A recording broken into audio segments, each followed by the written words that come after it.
Xo'p. Demak, bugungi navbatdagi mavzuyimiz nima ekan? O'zaro teskari sonlar.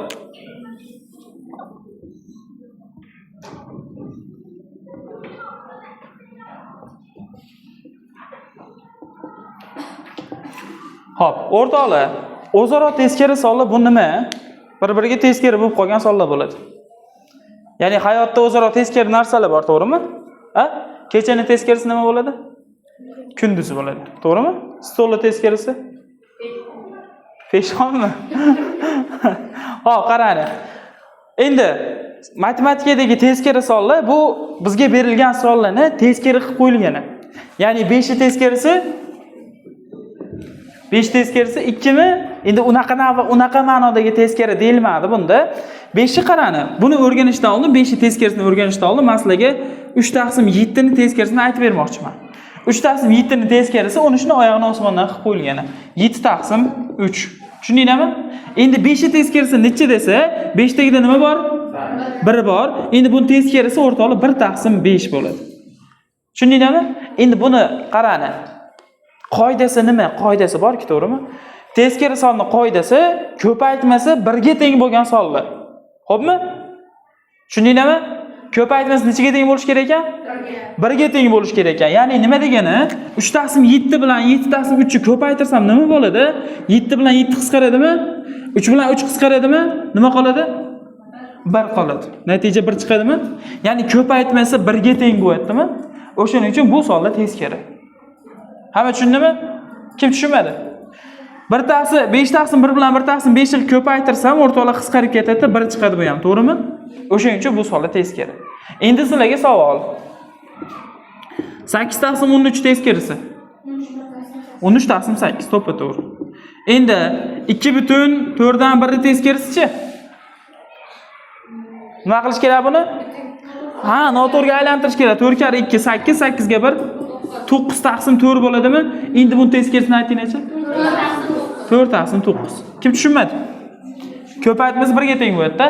Endi sizlarga bu narsani o'rtoqlar shunchaki oddiy aytib bo'lmadi. Men singari masalan 8 taqsim 13 teskarisi nechaga teng deb so'ramaydi sizlardan. Nima qiladi?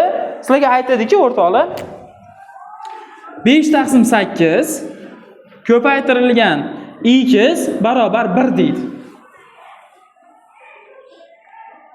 O'rtoqlar, mana shu paytda bizda teskari son ishlayapti. Ya'ni nima? 5 taqsim 8 ni qanaqa songa ko'paytirsam 1 chiqadi.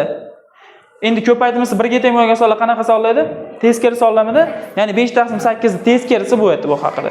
X teng shunda 8 taqsim 5. Tushundingizmi nima bo'lganini? Kim tushunmayapti? Tushundingmi? Masalan, nima qiladi? 3/2 dan 1 qo'shilgan 5/3 dan 2 ko'paytirilgan x barobar 1 deydi. Mana. Bunda ham teskari son haqida gap ketyapti. Ya'ni nima?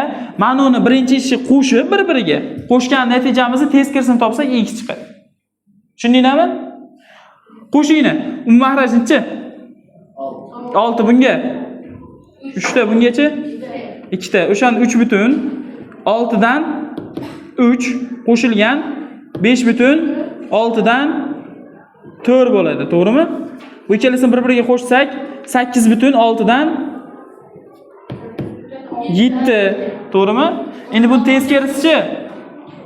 Teskarisi qanaqa topiladi shu sonni? Qanaqa topiladi? Ko'paytirib 7 ga qo'shish kerak. 6 kara 8 48, 7 ni qo'shsak 55 taqsim 6. Endi o'rtoqlar x nimaga teng desa, mana shuni teskarisiga teng.